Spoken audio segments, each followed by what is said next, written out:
मराठा समाजाला आरक्षण मिळावं या मागणीसाठी मनोज जरांगे पाटील मुंबईच्या दिशेने निघाले आहेत आणि आज दुसरा दिवस आहे। दुसऱ्या दिवशी किल्ले शिवनेरीच्या पायथ्यावरती खरं तर त्या ठिकाणी येऊन किल्ल्यावरती जाऊन त्या ठिकाणी छत्रपती शिवाजी महाराजांची जी जन्मभूमी आहे त्या ठिकाणी माती कपाळ लावून ते मुंबईच्या दिशेने जातील। मात्र त्यांच्यासोबत असंख्य असे जे मराठा बांधव आहेत ते आलेले आपल्याला पाहायला मिळते। दादा मला सांगा तुम्ही कुठून आलात आणि काय रात्री दिवस झाली? आम्ही नांदेड डिस्ट्रिक्ट हातगाव तालुका आणि लिंगापूर या गावातून आलेलो आहोत। रात्री आमची इथं जे व्यवस्था आहे ते मंगल कार्यालय भरपूर बुक आहेत आणि तिथे आमची चांगल्या पद्धतीने भोजनाची व्यवस्था झाली, विश्रांतीची व्यवस्था झाली, सर्व काही एकदम ठीकठाक चालू आहे। आणि आम्ही जे निघालेलो आहोत मुंबईच्या दिशेने हे जायचं आणि आरक्षण घ्यायचं हा पूर्ण निश्चय आहे आमचा। या व्यतिरिक्त हे काही कुत्रे भुकालेले आहेत त्यांची आम्हाला अजिबात गम नाही।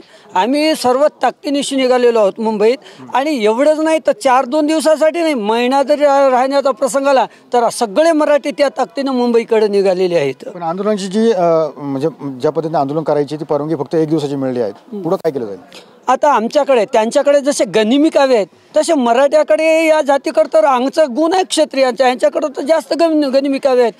वाटेल त्या दिशेने आम्ही जाऊ, पण आझाद मैदान आमचं आहे आणि तिथं आम्ही जाऊच, नक्कीच जाऊ।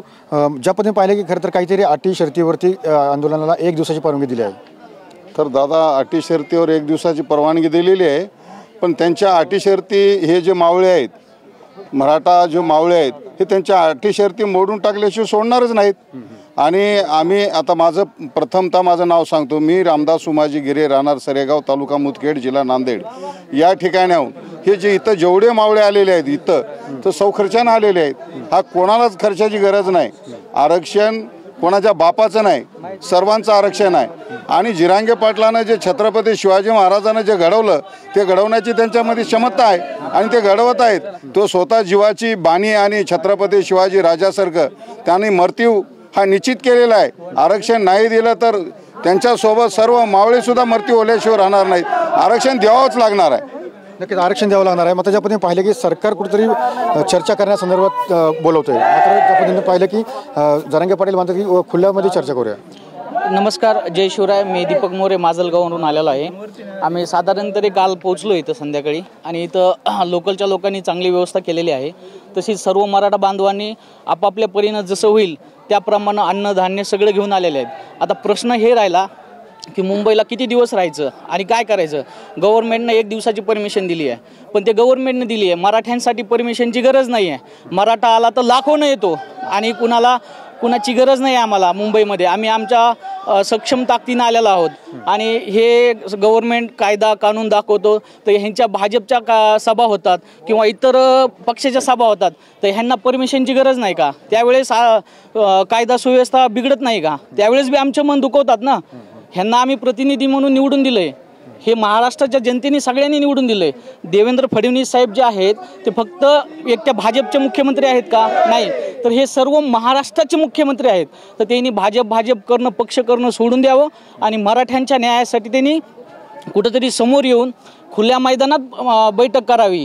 कारण त्यांना माहिती आहे मनोजदादा जरांगे पाटील फुटत नाहीत, त्यांच्यावर किती बी दबाव टाकून बघितला, पैशाचा, ईडीचा, कुठल्या चोर चपाट्या काही पण करायचा प्रयत्न केला, पण मनोजदादा फुटत नाहीत। का फुटत नाहीत? कारण की त्यांचा लाखो मराठ्यावर विश्वास आहे आणि असा नेतृत्व होणं इथून पुढे मला वाटत नाही कोणत्या भविष्यात होईल की नाही होईल। तर हे लोक त्यांना तुम्ही आमच्या समोर या, आम्ही तुम्हाला निर्णय देऊ, बैठक घेऊ असं बोलवतात, पण जरांगे साहेबांचं एक म्हणणं आहे की तुम्ही खुल्या मैदानात या, काय तर माझ्या जनतेला कळेल तुम्ही काय बोलताय। कारण की हे सरकार ठरवतं वेगळं आणि कर्तव्य वेगळं, ह्याच्यावर विश्वास कुणाचा राहिलेला नाही आहे। त्यामुळे जे काय व्हायचंय ते आता मुंबईलाच दादाच्या भरोशा होईल। मात्र अटी शर्तीवरती 1 दिवसाची परवानगी दिली आहे, 1 दिवसात आरक्षणाचा प्रश्न सुटेल का? नाही सुटणार। कसं सुटणार तुम्ही सांगा? आम्हाला जायलाच 1 दिवस लागेल, 29 तारखेला आम्ही मुंबईला पोहोचणार आणि ह्यांची परमिशन आहे 10 वाजेपर्यंत। तर हे मराठी कुठे राहणार?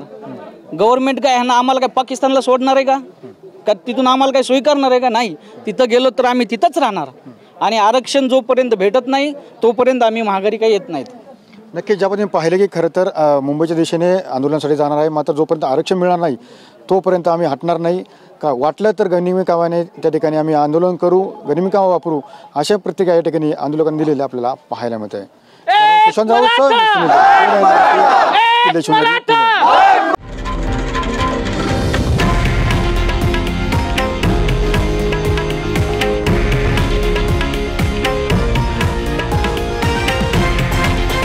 हे आहे देशातील नंबर 1 न्यूज नेटवर्क आणि आपण पाहत आहात TV9 मराठी, एकमेव.